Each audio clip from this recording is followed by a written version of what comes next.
Darkest Lost Media Volume 2 by Nexpo. What's good? How your day going? How your morning, your evening, your night, whenever you're watching this video. I'm not about to talk your ears off, about to jump right into this one because, hey, this one is about a good hour, and I say about a good hour long of dark-ish.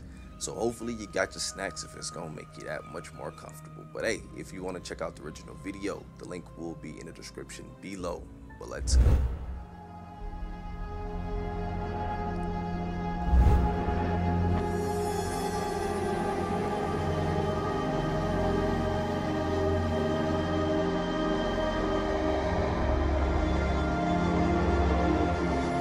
Definitely will do.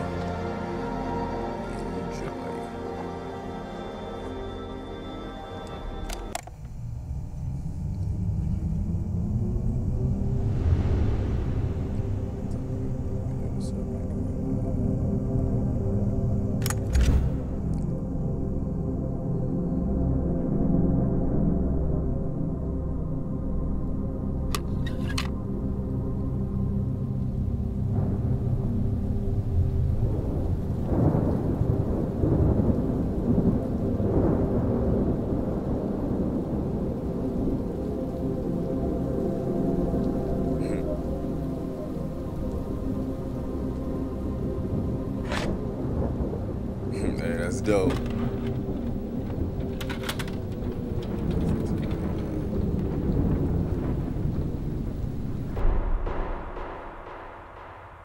Hella retro. I like that.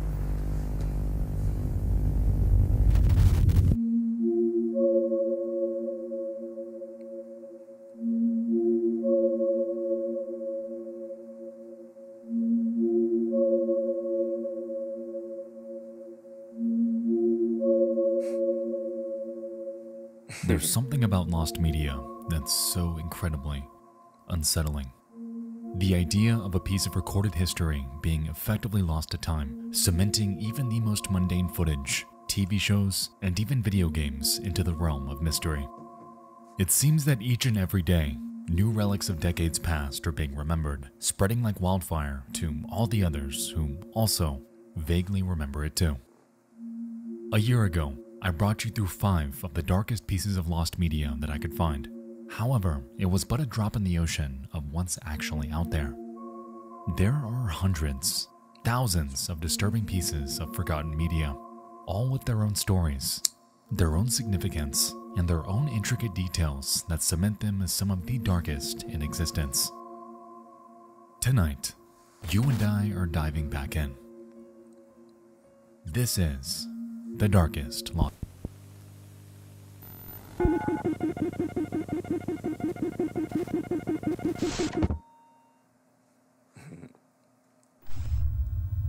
Tape 001. 3 Mile Monster. Tornado. Hate these things.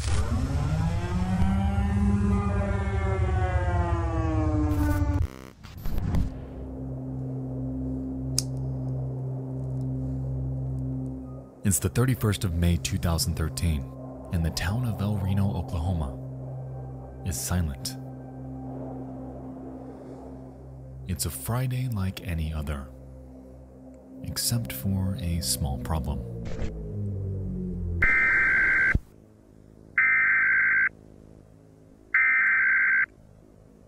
National Weather Service in Norman has issued a tornado warning for southwestern Oklahoma County and central Oklahoma, southeastern Canadian County and central Oklahoma, This is not a at 7 p.m. Central Daylight Time, at 6:23 p.m. Central Daylight Time. National Weather Service.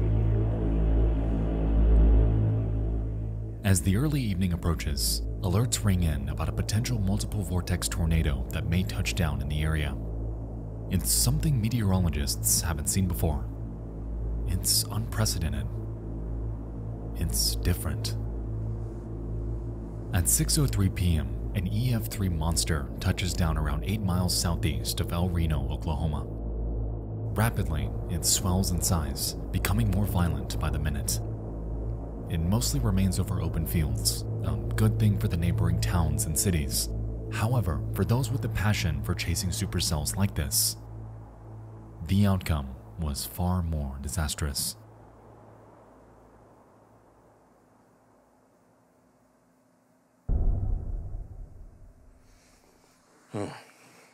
Hate these things. Growing up in the Midwest, we used to get these motors all the time, man. And just hearing the siren alone is creepy AF.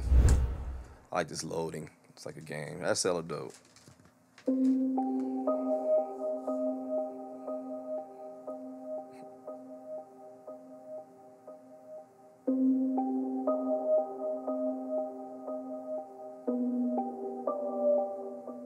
In the mid-2000s, a team of storm chasers going by the alias TwistX was formed under the Discovery Channel, headed by a man named Tim Samaras. It involved a group of 10 scientists with the goal of chasing and documenting the dynamics of various superstorms, utilizing numerous vehicles outfitted with weather probes. If you're a fan of the show Storm Chasers, then you've likely seen them in action, as they were heavily involved in seasons 3 through 5 around the turn of the decade. On the night of the El Reno tornado, Tim Samaras, along with 2 other members, a videographer named Paul Samaras and a meteorologist named Carl Young, were dispatched in one of the crew's Chevrolet Cobalts with the goal of deploying a weather drone in hopes of capturing atmospheric and seismic data. Ironically, being considered one of the safest storm chasers in the industry, Samaras was up for the task. And so, he and his crew decided to pursue the El Reno tornado, unaware of just how volatile it would soon become. I'm gonna keep going. That mother look fake, dog. Multiple vortex.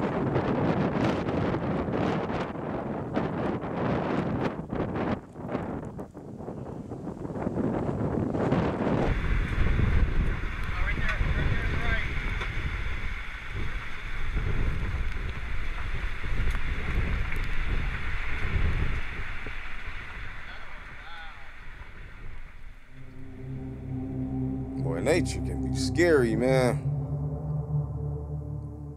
As the minutes pass, the vortex rapidly changes direction. It ramps up speed, and it grows to a size never before seen.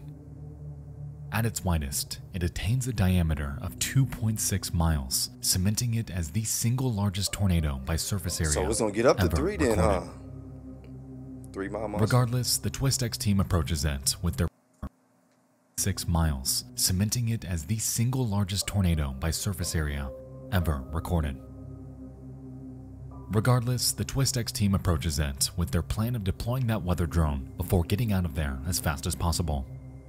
They begin their drive towards a highway in hopes of heading south towards its direction.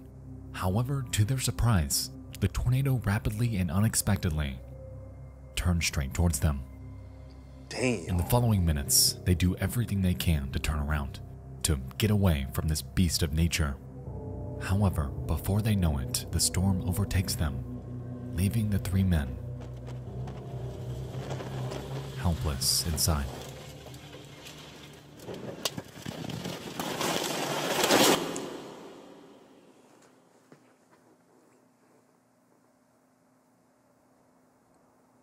As the cars picked up, Carl and Paul are ejected from the vehicle, while Tim remains trapped inside. And with nowhere to turn during this entire ordeal, all 3 of them tragically lose their lives. Damn, rest in peace.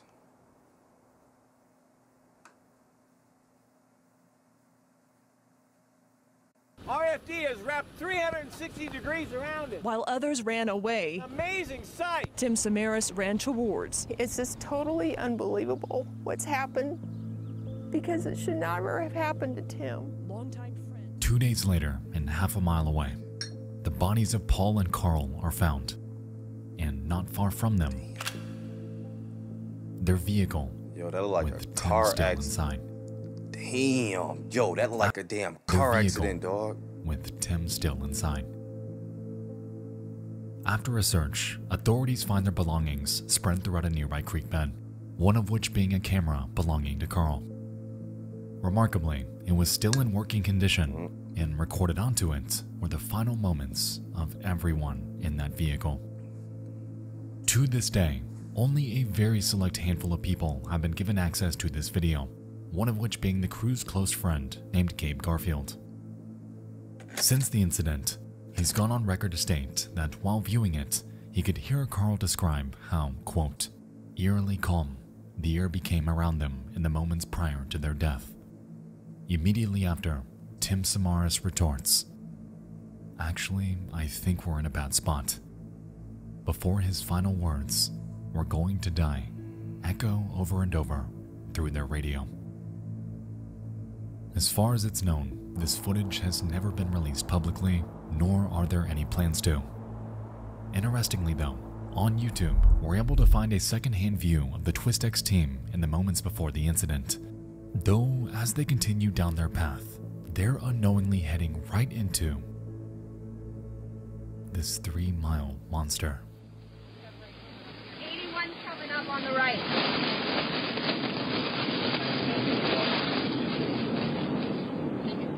Take a right. Yeah. Right on 81.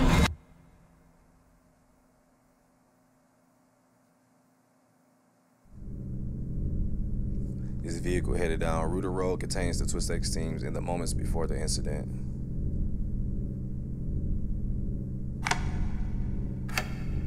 In the following clips, you realize how treacherous this path ahead of them was and what they saw in the moments before their tragedy. The path ahead of them was. I've never had anybody tell me to go slow before. Especially in this situation. What did you say? Tell him if he wants to come out and take the lead. Do you want to take the lead? Okay.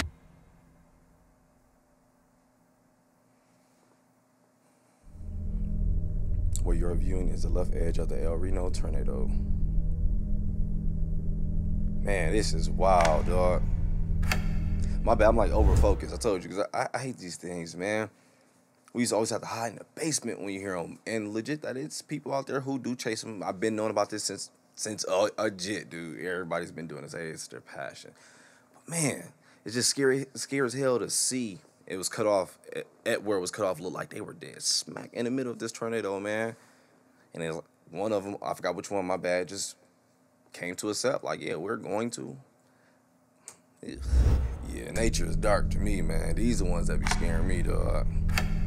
These nature ones be wild. While Randy and company made the decision to turn around after this photo, others like TwistX were already hundreds of yards ahead of them.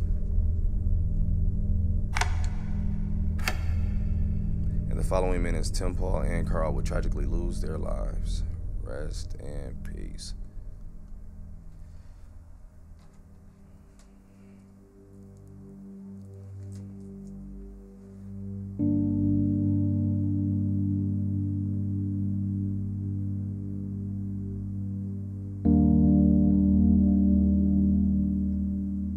To this day, this snippet is some of the last remaining public footage of their team, and carries a haunting legacy of just how dangerous the profession of storm chasing can really be. The demise of the TwistX team was caused by a phenomenon entirely unexpected. What began as just another day chasing just another storm had devolved into one of the most nightmarish scenarios one could ever find themselves in. And whether or not this footage ever sees the light of day, it's irrefutably tragic that multiple families were broken apart that night It definitely is. by this unstoppable behemoth of nature.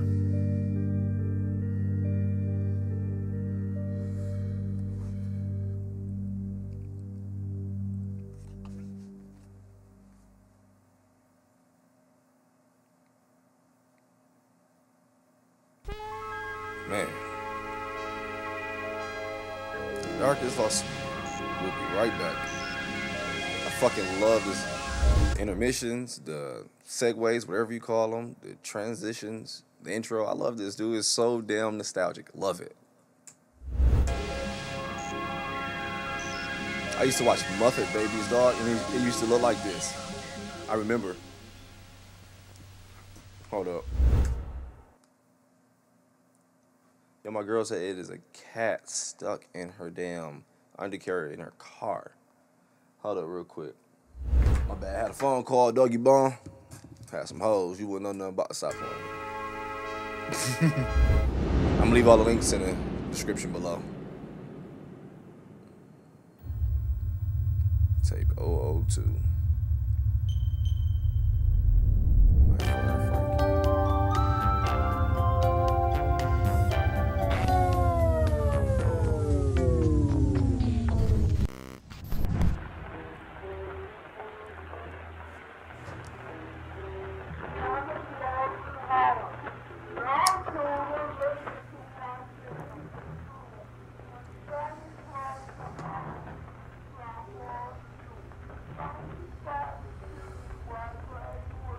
Looks like analog.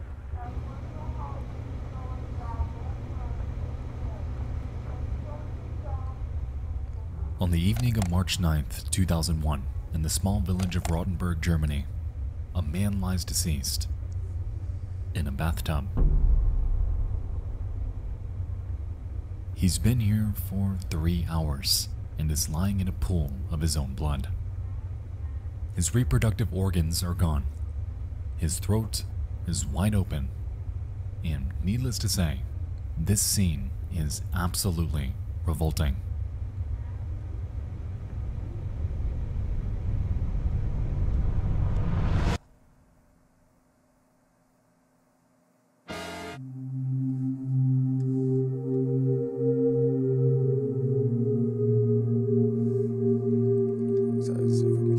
If you're not over 18, please leave now.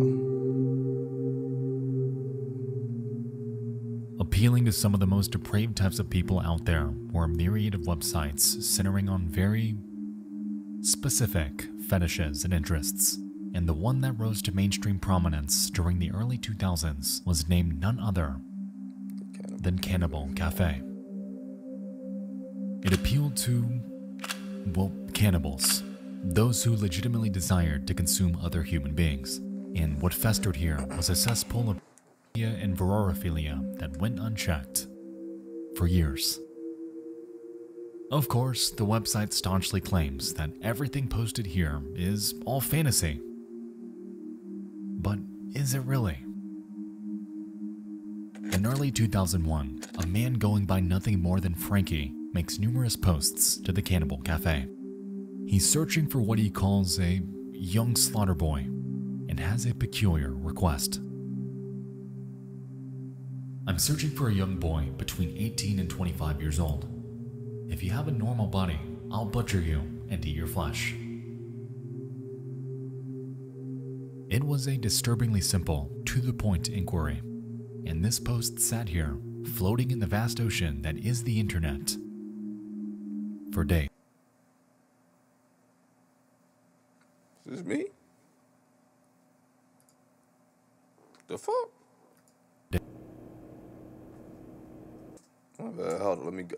Hey, Nexpo, I'm too hot for this shit. You cannot do that. I'm like, I know I paid the internet, dog.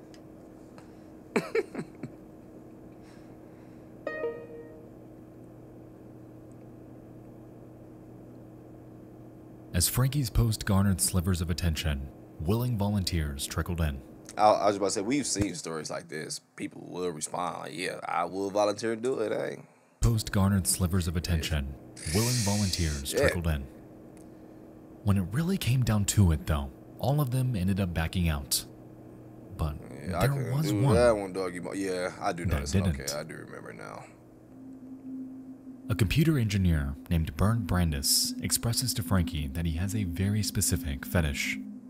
It isn't for consuming others, but for the exact opposite.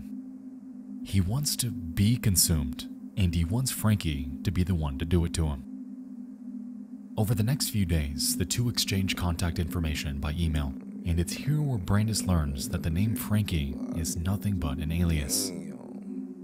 This man's real name is Armin Maivis, and he's ready to meet as soon as possible.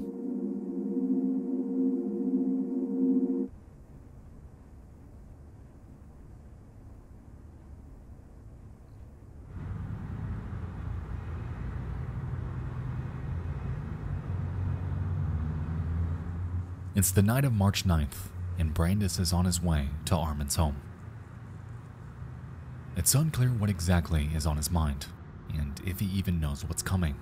However, after arriving at his residence, Brandis opens with an interesting request.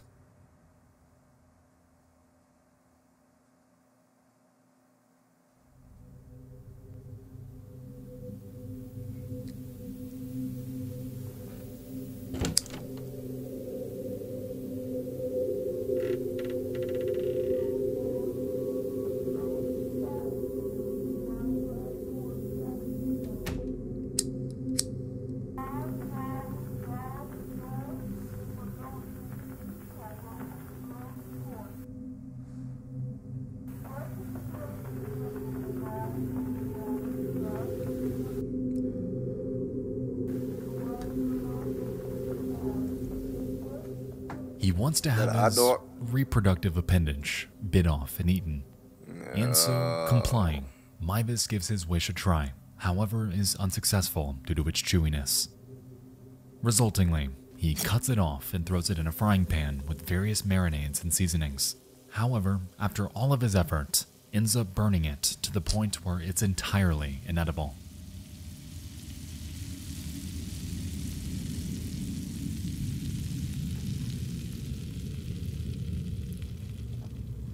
Growing weak and losing blood, Mivus escorts him to his bathroom, and over the next few minutes, places him inside the tub, feeds him a cocktail of painkillers and alcohol, slits his throat, and kisses him on the forehead as the life of Bernd Brandis fades before his eyes. 3 hours Brandis sits here as Mivus reads a Star Trek novel to pass the time. And bafflingly, during this entire fiasco, not a single thing was done without anyone's consent.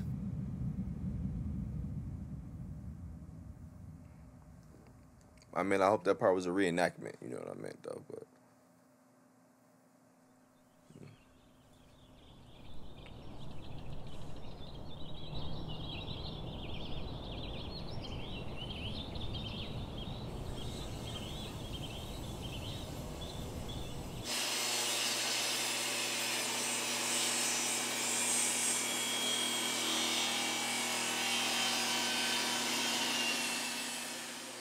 Over the next few days, Armin Mivus dismembers Bernd Brandis, storing his remains in his deep freezer with nothing more than some frozen pizzas and a dead rat.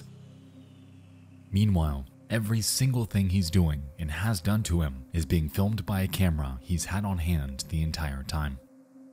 All of it is documented and all of it immortalized onto one single VHS tape. Over the next 10 months, Armin consumes over 44 pounds of Bernd Brandis' flesh, taking out and cooking his body parts whenever he desired them. With this, he takes to the Cannibal Cafe to boast in explicit detail about his actions. However, it's here where Armin finally finds himself on the receiving end of trouble.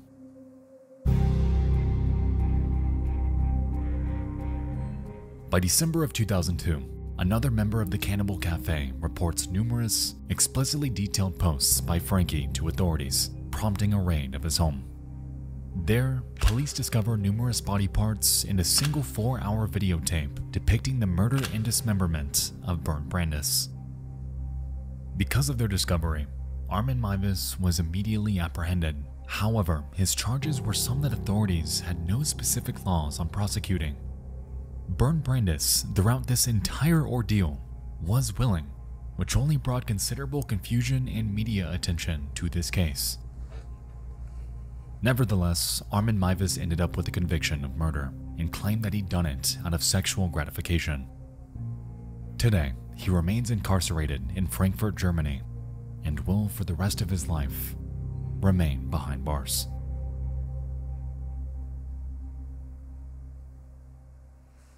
Man, that shit is wild, dude. Yeah, but we already knew about that case, so we watched that one before.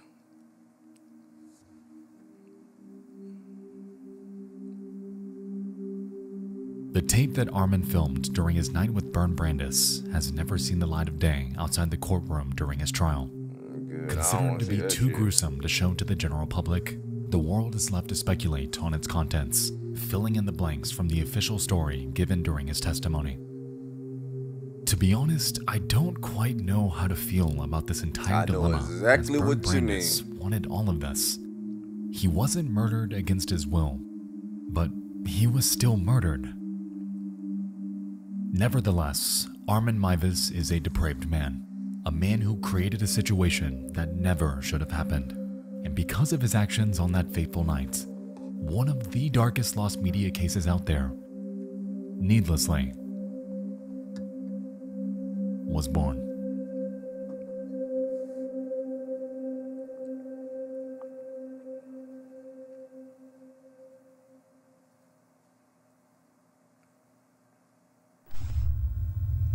Tape 003.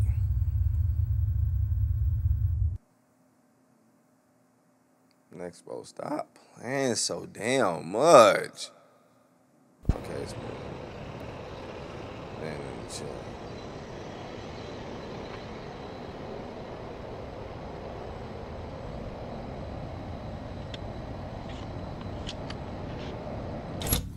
Oh, I know this shit. Saw this on Facebook. I ain't gonna spoil it. I think. Let me stop if I put my foot in my mouth. I don't know what this is. Did she catch her dude cheating with a dude?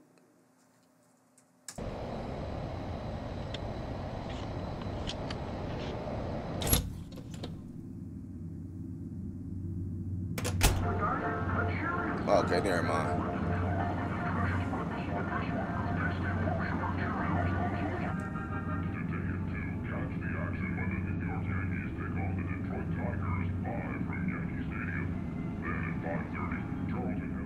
It's late at night, and 18-year-old Kathleen Allen and her boyfriend Michael Carroll are spending time in a motel room in which they're living.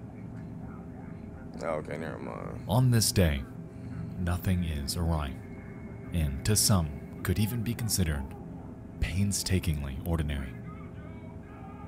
At 10 p.m., Michael vaguely claims that he has to go do something and leaves after assuring her that he'd return in the morning. And so, Kathleen goes to bed, and her night comes to an end.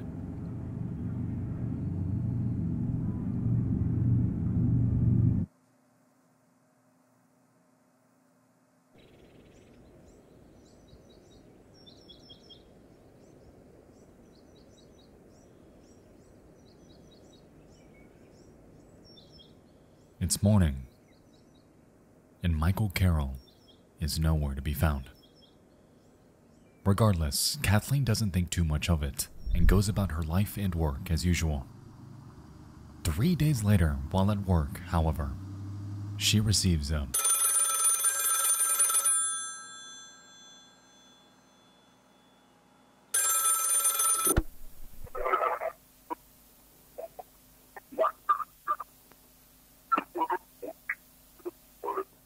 It's a man, and he knows where Michael's located.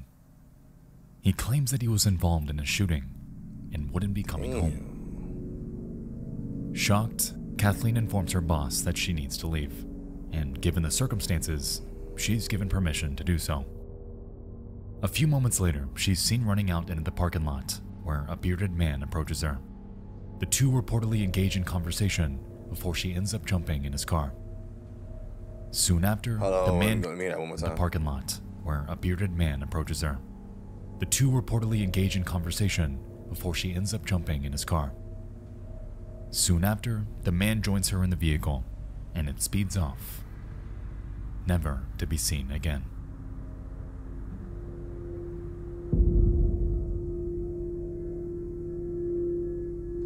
This is the last time that Kathleen Allen was ever seen in public alive.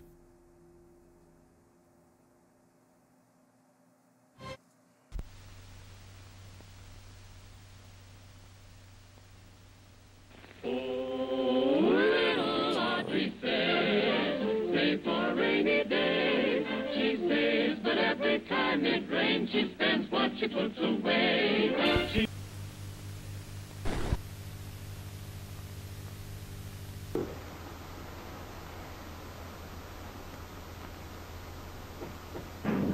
of this, cooperate with us.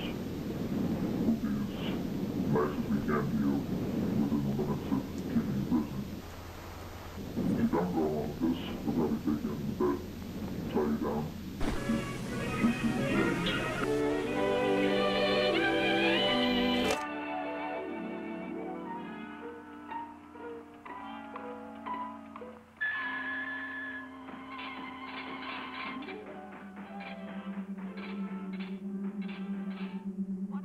On October 29, 1945, a man named Leonard Lake was born in San Francisco, California. Being regarded a bright kid, his early years were relatively unsuspecting. When he turned 6 years old, however, his parents had separated, to which Lake and his siblings would move in with their grandmother. Bizarrely, Lake began to exhibit disturbing habits. On numerous occasions, he was caught photographing his sister's nude. He'd collect mice and dissolve them in chemicals, and he'd extort his siblings into performing sexual acts, all of which was condoned by his grandmother, with not a single shred of effort to put a stop to it. Needless to say, Lake hailed from a broken home, something that only catalyzed his morbid fascinations. However, because they were left unchecked, and often encouraged, Leonard Lake's life would only spiral further and further as time began to overtake him.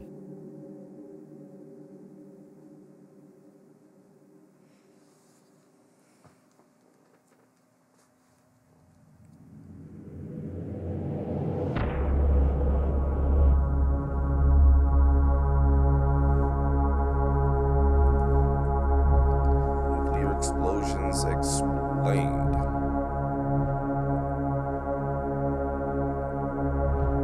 Stay at home.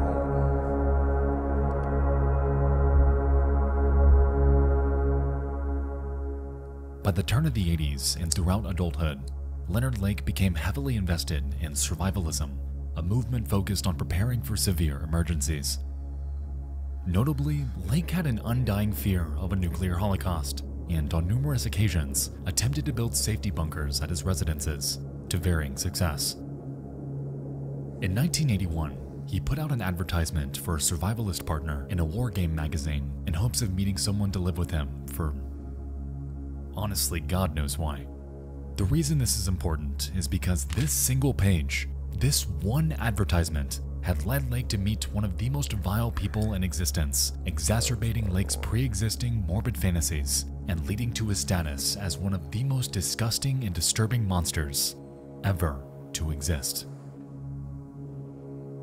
The man's name was Charles Ng, a native of Hong Kong and a convict who was in and out of prison. Almost immediately, the pair hit it off, collaborating in numerous crimes like firearm theft that eventually led to their arrest and a brief stint in prison. After their release, the two settled down in a wooded town named Wilseyville, and it was here where Lake enlisted the help of various residents to build yet another bunker right next to his cabin. Inside, he'd begin stockpiling illegal weapons.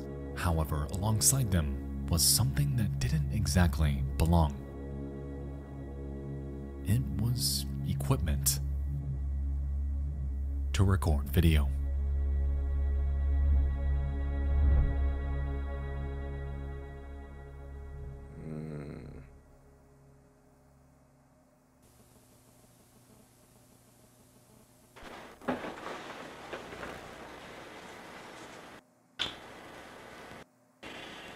Good evening.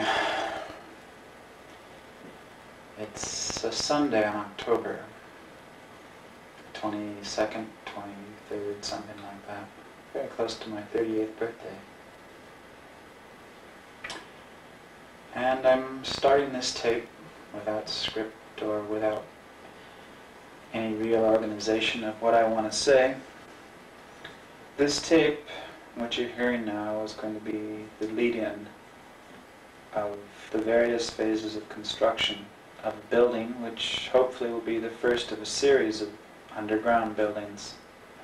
The main emphasis of the building, the whole justification for its expense and its effort, will be a hidden portion of it, a secret room, if we can call it that will house a cell, a jail cell, if you will.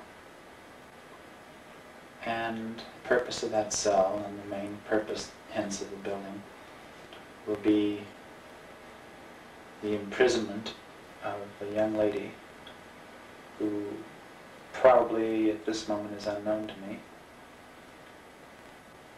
What I want is an off-the-shelf sex partner.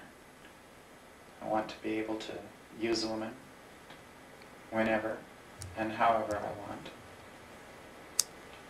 And when I'm tired or satiated or bored or not interested, I simply want to put her away, lock her up in a little room, get her out of my sight, out of my life. The advantages of such a situation are... I understand the get out of my sight after part, I do, but you can just kick her out if you want. But hey, let's just see. Advantages of such a situation are,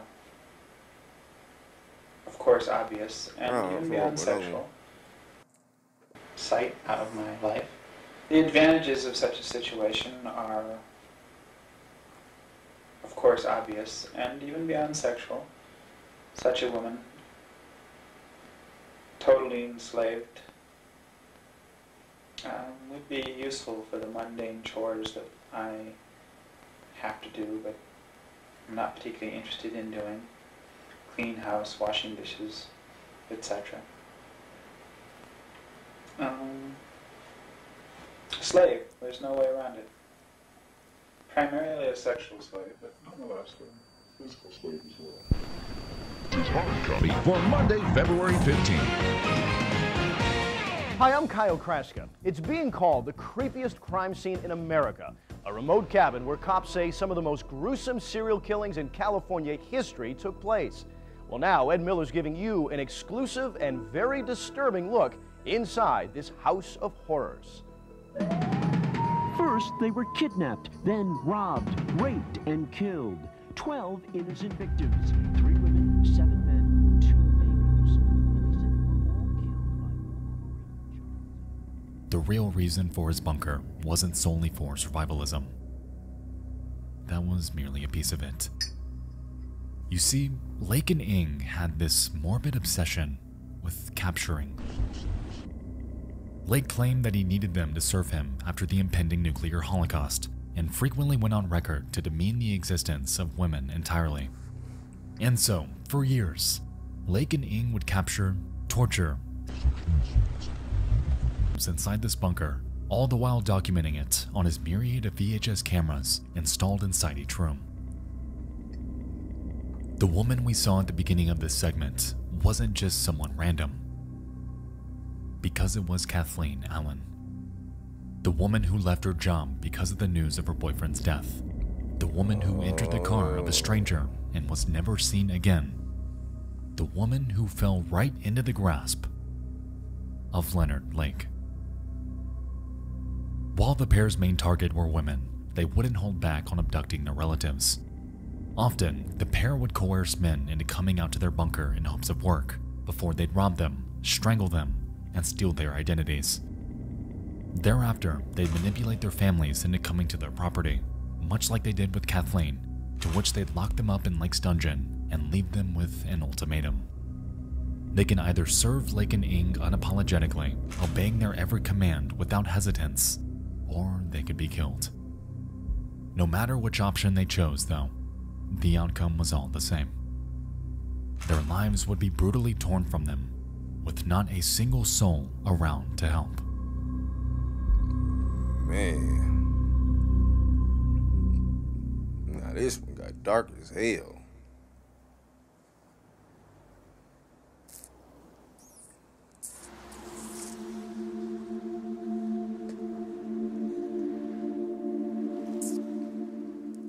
In June of 1985, police were called to a hardware store after Charles Ing was caught trying to shoplift a device.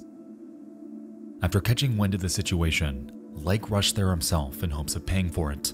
However, when police asked for an ID, he handed over one that looked nothing like him. It was the license for Robin Stapley, a man who turned up missing just a few weeks prior.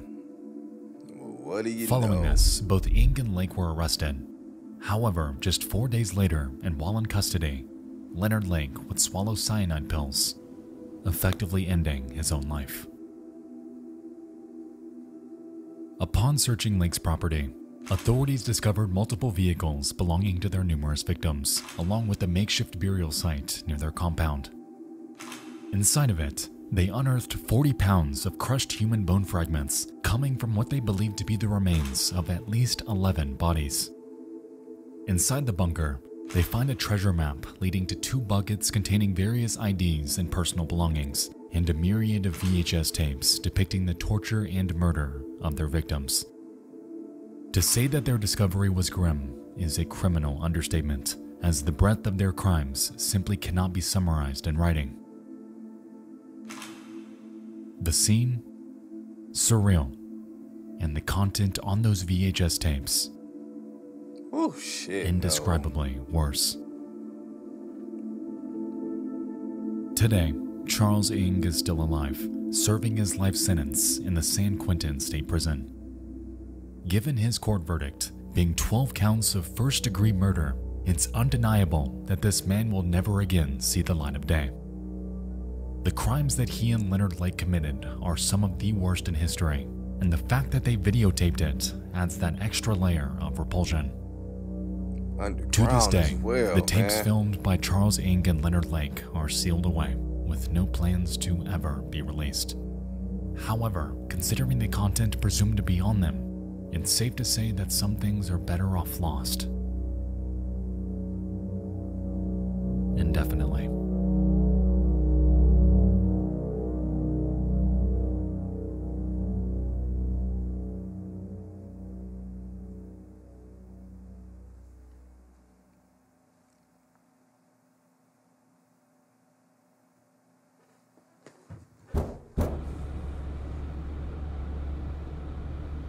Tape 4. Where are you?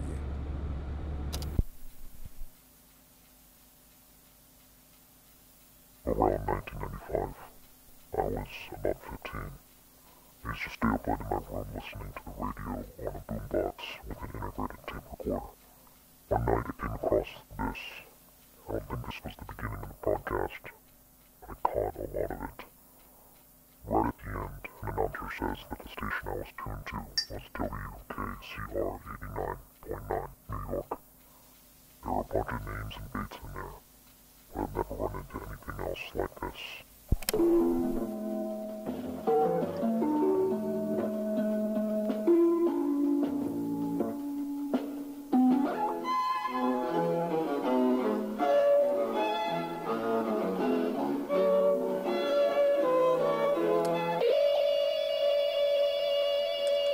Oh yeah, that's loud.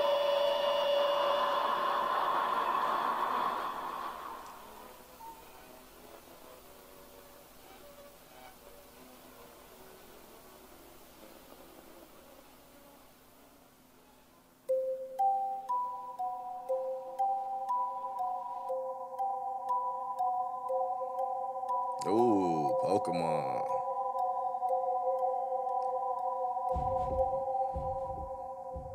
The creepypasta. A relic of a bygone era in internet history. The induction for many of us to online horror. Lavender Town Central. Suicide Mouse, Been Drowned, Slenderman, and Sad Satan are among some of the most notorious online horror stories in existence.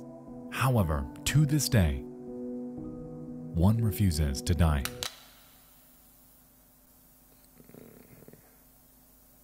It's called Jeff the Killer, and by this point, he needs no introduction. The story today hasn't exactly aged very well, and to be honest, it kind of sounds like a Joker fanfiction, and it isn't very scary. But that's okay, because it wasn't exactly written for our time.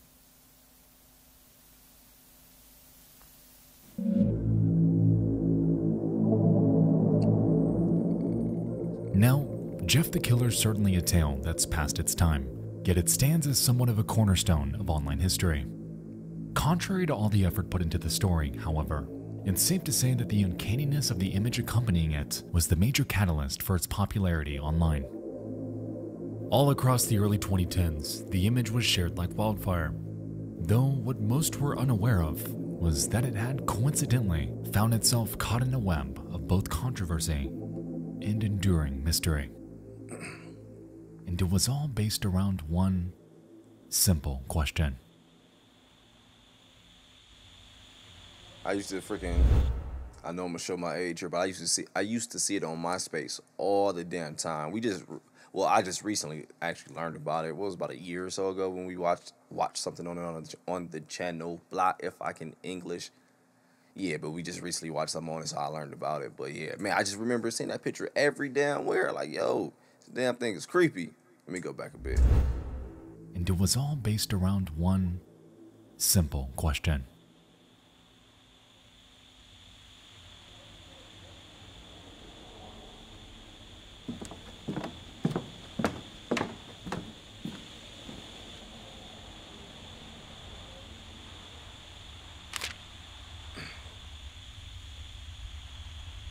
Who took this photo?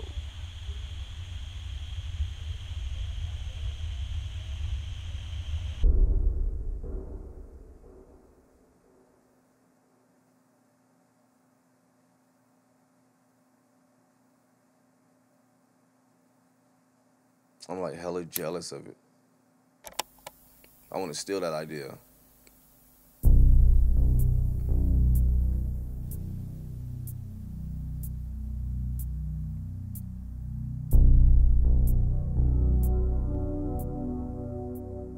The story as we know it was written by an author on the creepypasta wiki named GameFuel 2000, in which its earliest known date of publication is November 21st of 2011. Curiously though, an online user going by the persona Sessoir had come forth shortly after its online explosion, claiming that, in reality, they are Jeff's creator. It's a bold claim, yet this should be relatively easy to prove. On October 3rd, 2008, a video was shared to a YouTube channel called Killer Jeff, an alias that Sessoir claims ownership of. The video is more or less a slideshow and drops bits of Jeff the Killer lore over pictures of various characters from his story. Interestingly, this upload was accompanied by a story on Newgrounds where the same user made a post on August 10th of that same year. The story of old Jeffy. He enjoys horror such as ghost stories or slasher films. Have you ever met him in person? This man is what other people call bizarre. He's like a Bloody Mary game, except you must perform it in the closet, turn off all the lights, and sit down cross-legged while repeating this saying 3 times while turning your head back and forth. Ooh, shit, no. He's in here with me. After the Ooh, yeah, that makes it so much more creepier because you would feel like as you're saying it, at one of these points, Doggy Bone gonna be like right in front of you or behind me. Yeah, that. Ooh, no, sir. No. And in the closet in the dark. Ooh, I ain't trying to be in the closet. Cross-legged while repeating this saying 3 times while turning your head back and forth. He's in here with me. After the saying, close your eyes and call out the name Jeff. He'll appear by putting his face right up to you and proceed to yell and try to chant harm at you. To make him stop is to stand there and compliment him, and not doing so will result in a nightmarish field trip. Okay, so there we have it. Sessoir is the creator of Jeff the Killer, as they bear proof of the earliest rendition of utilizing both close your eyes and call out the name Jeff. He'll appear by putting his face right up to you and proceed to yell and try to chant harm at you. To make him stop is to stand there and compliment him, and not doing so will result in a nightmarish field trip. Like, man, I know you got all the hoes. Okay, look at you. So pretty boy, look at you, look.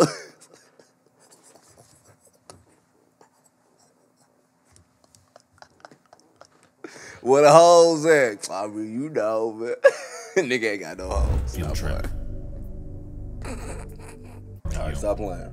To make him stop is to stand there and compliment him, and not doing so will result in a nightmarish field trip. Okay, so there we have it. Sessoir is the creator of Jeff the Killer, as they bear proof of the earliest rendition of utilizing both his name and image. With this in mind, surely they should have that picture unedited, right? It's not that easy though when you create shit online. This part I do understand. It will suck to create something online, right? Let's say you alter it as well. Get it out to the world. Boom. You don't know it's gonna go viral. You somehow lose the original file on a hard drive, whatever. Yo, there's no access to it. There's no way getting that back. You can go to Google and download all them BS apps all you want. That shit is gone. Like, damn. Like, I swear. They should have that picture unedited, right? You would think, yeah, but shit happens.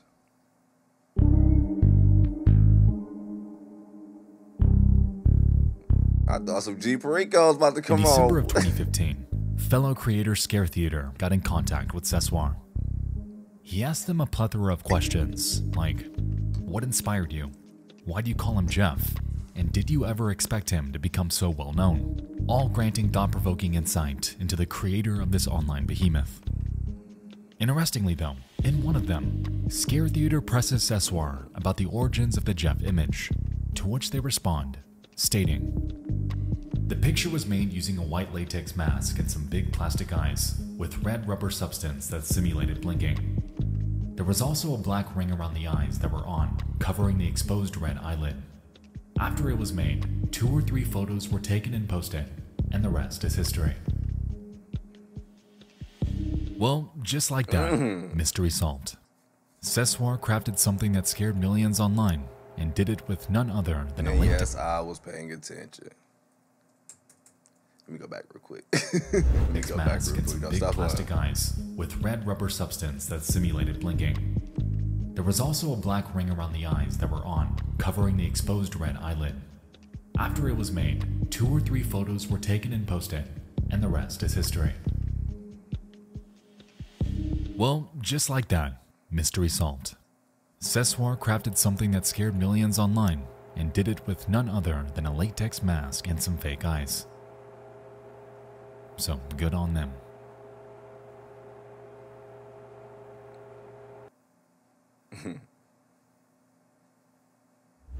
Ooh, I was gonna let this one play for you, Nexpo, but this one too long. Hey. I ain't trying to hear that goddamn noise right now. These kids up all day up and down the street, that damn loud music. Stop. Getting old.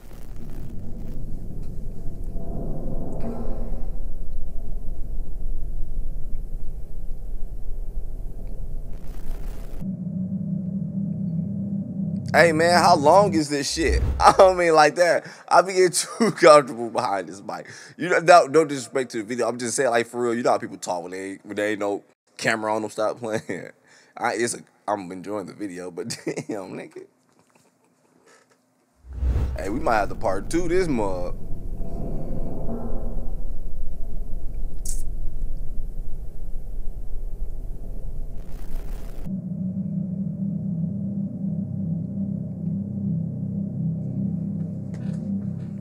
Shortly after Sessoir's interview, a video was found on a YouTube channel called Dark Knight. It was uploaded on the 2nd of August 2007 and is titled NNN Special Broadcast. Purportedly, it's based upon a Japanese urban legend surrounding a scrolling list of names at around 3 in the morning, when no one should be watching.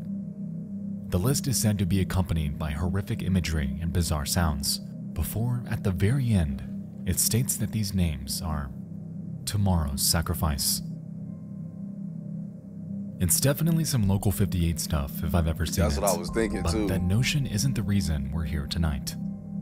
You see, at the very end of this video... No, boy. You see your name on that, boy, you be up at 3 a.m. every morning watching that shit.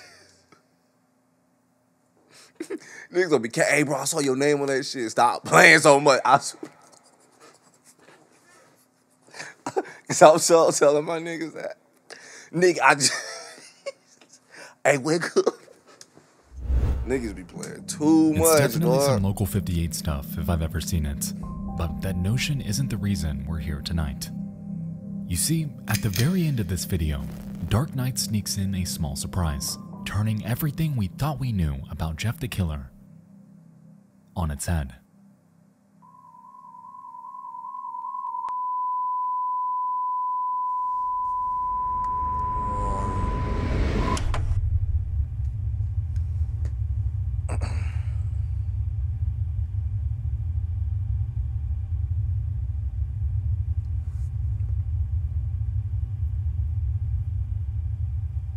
It was here when it was realized that Sessoir was a fraud. He lied when everyone was taking his word at face value. Not only that, Jeff the Killer's image likely didn't even originate from our side of the world, as evidence from an unsuspecting website began to surface in the coming months.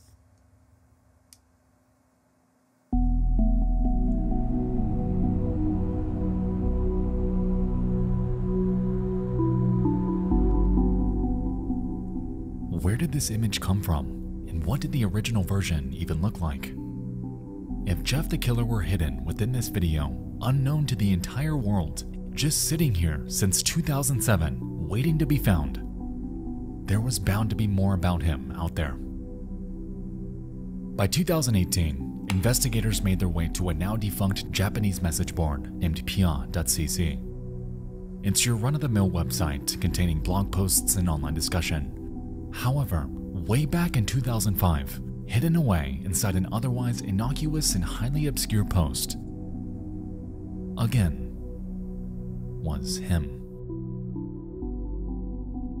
This photo was uploaded on the 15th of November by a user named Omega Bolt. However, to this day, contact with them has been absolutely non-existent. They have seemingly fallen off the face of the earth, effectively becoming just as obscure as Jeff's origin itself. Damn. Aside from that though, this discovery was far from a dead end, as once this photo was run through an EXIF data analyzer, it was found that its file name is Pretty Face.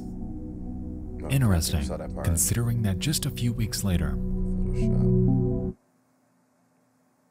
they found him again.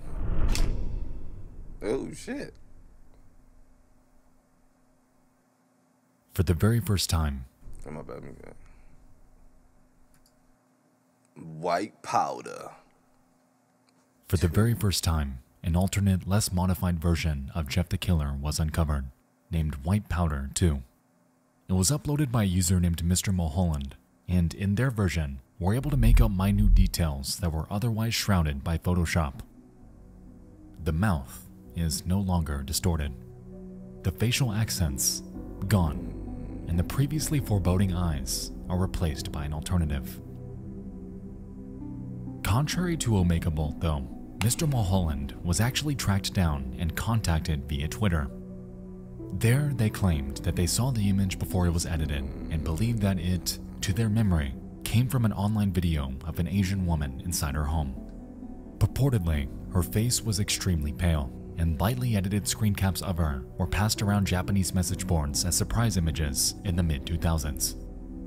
They further state that they don't have the original image, believes that it no longer exists on the internet, and speculates that it may come from a TV show named Honto ni Ata Noroi no Video. Since this revelation, every episode made from 1999 to 2005 have been thoroughly searched, yet a match has never been found. Damn, nigga. But there is one more, to this day, regarded as the oldest sighting of Jeff the Killer.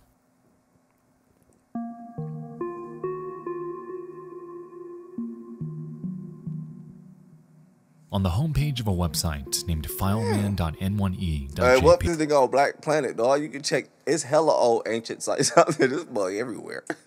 Stop playing. What the hell? On the homepage of a website named fileman.n1e.jp, resting innocuously among images of puppies and waifus, was version 1, captured on July 24th of 2005.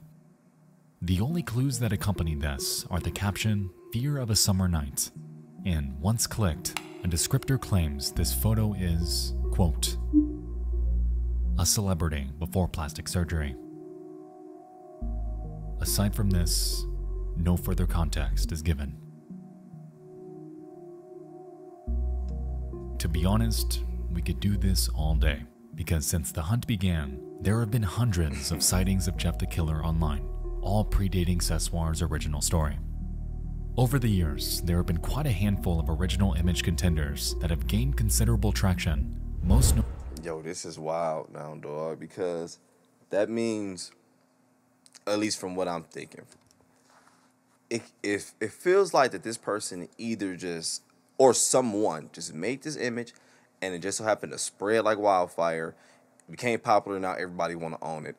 Some ish like that happened, or what it feels like to me is someone legit made a trail, because that seems almost intentional. Because it seems like as you get so deep into it, it's like, okay, it's getting boring now. It's just people been uploading. It's like, no, let me keep you a little more intrigued, because if you, a good amount of people will read that a celebrity, boom, instantly gonna grab people before plastic surgery. Oh, who the hell was this?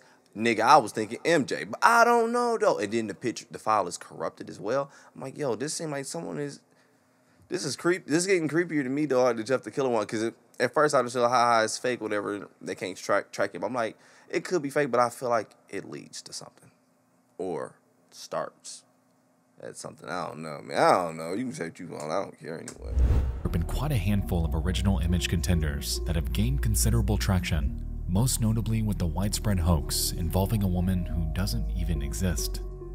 It's safe to say that this search has had its fair share of controversy, yet that hasn't slowed the decade-long resilience of those trying to investigate this.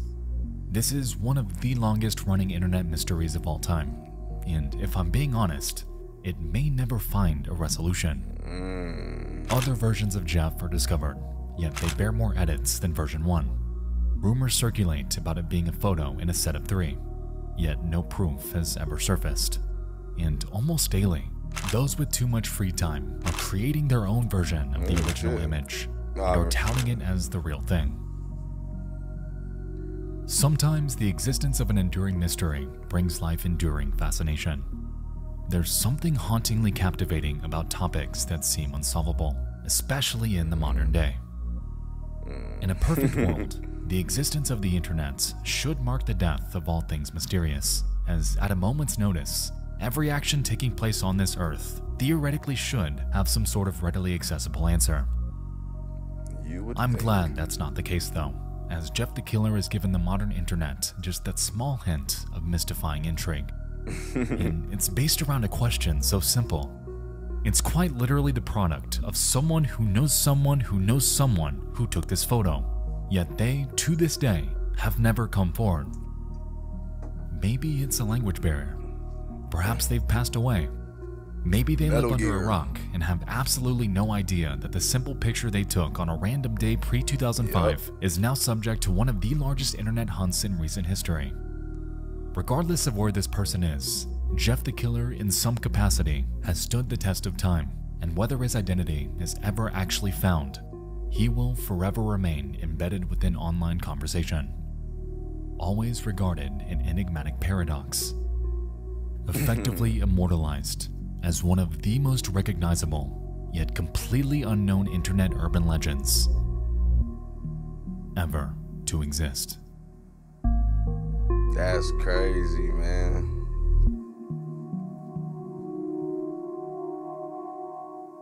Pooh.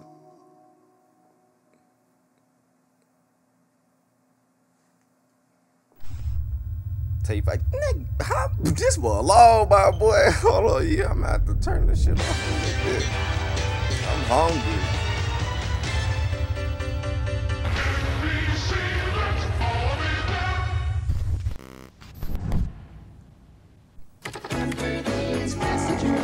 Oh, we'll be right back. I remember that real quick. This video's long. Let me just like stop and save this issue just in case the power go out and I just happen to lose this big ass file. I'll be back. All right, there we go.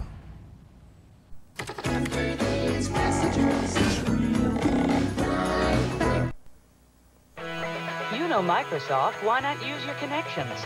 The people who made your PC fast and reliable with Windows now do the same for your internet connections. Alright, we did this last time, and we're gonna do it again here. Before we begin this next segment, I'd like to state that this next entry may be nothing at all. I could be reading way too much into it, but the following topic is something that's personally haunted me for years, even though it's relatively simple conceptually. With that being said, this section does involve heavily disturbing imagery, so if that type of thing bothers you, viewer discretion is strongly advised. Let us begin. Oh boy. The Internet.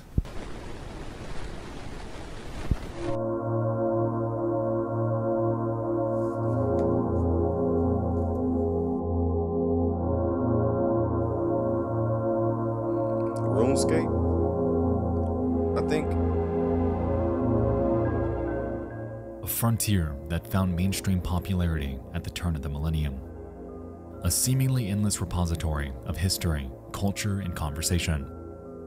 Throughout the years, the rise of the internet has given the world an outlet for expression, a vehicle for humor, and so a little-known phenomenon known as the meme was born.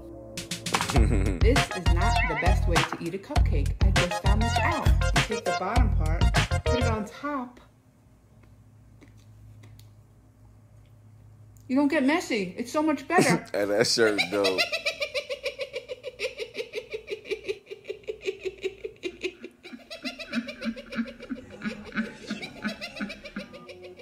The fuck?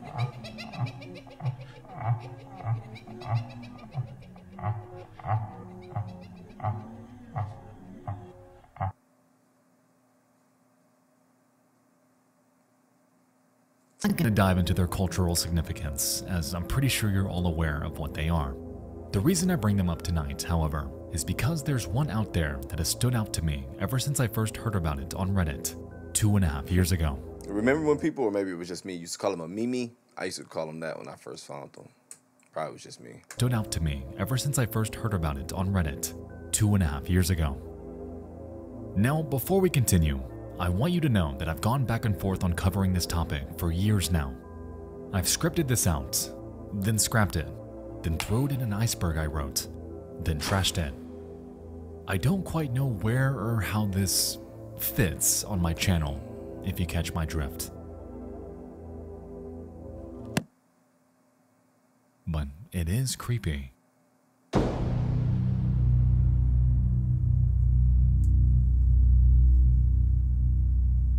October 26th of 2020. I believe this popular meme is an image from a snuff film. Hopefully you guys can prove me wrong. Hello there. Please let me know if this isn't the right place to post this. I've seen this meme being posted around for quite a long time, usually with drinking related titles, as if the person lying on the grass is just blacked out drunk. Now, I'll never forget a video I saw on the deep web about 8 years ago that showed two Russian guys messing around with the body of a woman, inserting a kitchen knife on her face, and other terribly atrocious things, all while talking and laughing. Whenever I see this meme, I think of this video, and after taking a good look at the picture, I believe it can actually be a frame from it. The video takes place in a very similar setting, the concrete well and the grass surrounding it. However, it could very well be that I'm misremembering it. The questions I'm left with are: does anybody know about the origin of this photo? Is there anyone here who's familiar with the clip I've talked about? And if so, could this be from it? I definitely don't remember well enough to be sure whether it's the same or not. I know I could just check it out myself, but I'm committed to never searching for this kind of content again. I hope some of you guys can help with this. Thank you.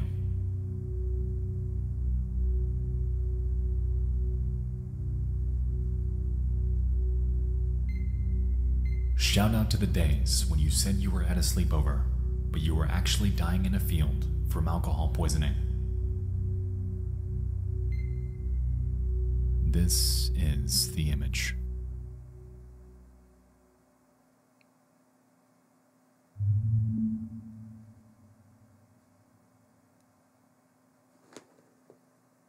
It's like a like a bag over the head or a hood over the head.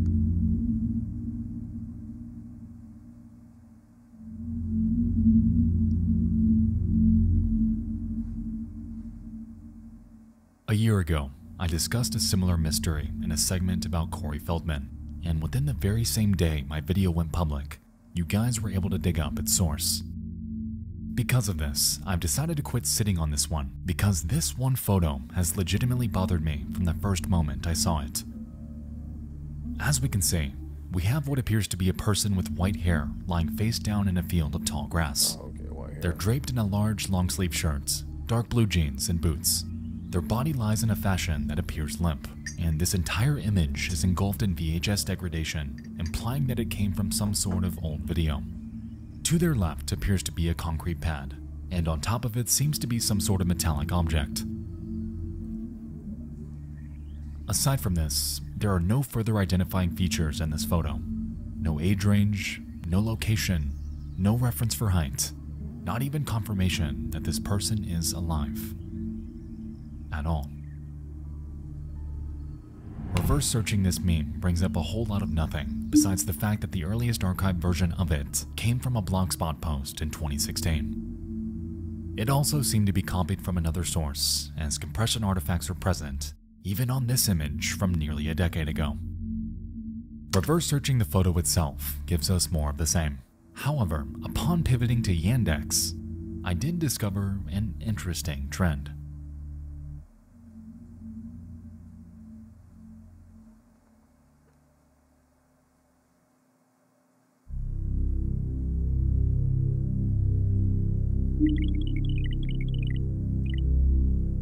So people made a challenge out of it.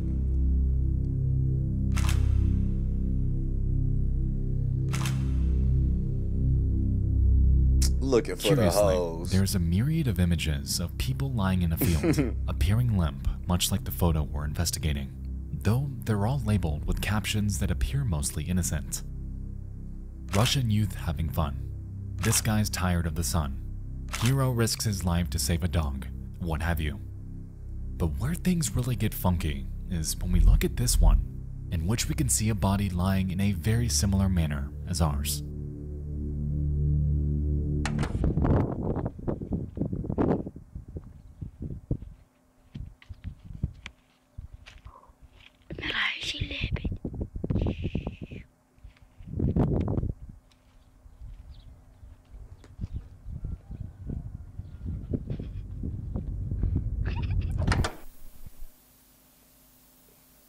There's no further context to this video aside from its title, which translates to Dying Swan, and there are no other relevant videos on their channel. Now, the reason I bring this up is because, out of context, this image looks just as haunting as ours. However, it appears to be nothing more than a screen grab from an old, obscure prank. I'm not saying that this image... Yeah, I know this one. I definitely see where Nexpo is going because, yo, with the title... The body, don't get me wrong. If you're gonna do a prank, some people will, I would think they will want to make it look as real as possible. With them being so young behind the camera, I so bad want to say BS. They're just doing the challenge as well. But the way the body was laying there and then just boom, and Swan get hit him, I'm like, oh, I don't know. And I would, cause I'm thinking like maybe it's three friends and he didn't know his partner was gonna hit him from the top, like to make it. I don't fucking know. More than a screen grab from an old, obscure prank. I'm not saying that this image is something just as lighthearted. However, the possibility's there. So where is this image from? And what's its context? How did this end up in a meme throughout the mid-2010s? And who created it? These are the questions that have bothered me for nearly 3 years now. And this is where I need your help to figure this out. Who is the woman? Don't ask that damn question. No, I see why, yeah. Because it sounds like who is Jeff, whatever. But hey, for real, though, I want shit, but how will we? They won't be able to prove it if it's someone's like, hey, it was really me, because it's not like from the original picture we can make them turn over and see their face or not. I don't know. Anybody can get the clothes, set up this location. I don't know, but I guess here we go is what I'm trying to say. Here we go. The darkest lost media. At the end, or is it more? All the nostalgia. I just love it. You and I dove into 5 more of the darkest pieces of lost media I could find. As we can see, there's no shortage of obscure, disturbing content like this, and I hope you all enjoyed this trip down the dark side of the internet as much as I enjoyed making it. If you have any suggestions for future entries for this series, feel free to submit them at dtfaisubmissions@gmail.com. Thank you guys so much for watching. I'll see you in the next. Hit that like and everything for him. I'll leave a comment too. I definitely can say though that I am glad this video ended on at least what seemed to be more of a creepypasta, internet iceberg rabbit hole type of stories versus what we were getting at the beginning. Rest in peace to everyone who fell victim to those tragedies, and huge peace to all those families of those victims as well. But I'm gonna go ahead and get up out of here, man. This was definitely a long video, and hey, I guess I'm gonna keep up with this. Who is this woman in the field though? No, I'm not gonna lie to you. I don't know, man. Just wonder. But either way it go, I do hope it is something fake. Somebody playing around with this whole challenge, blah. Hey, I'm gonna go ahead and get up out of here and enjoy my day. You do the same thing. Enjoy your day, your morning, your evening, your night. Whenever you're watching this video, click that like button for me. I appreciate you a lot. Hey, that actually goes a long way for you, boy. I kid you not. I'm out.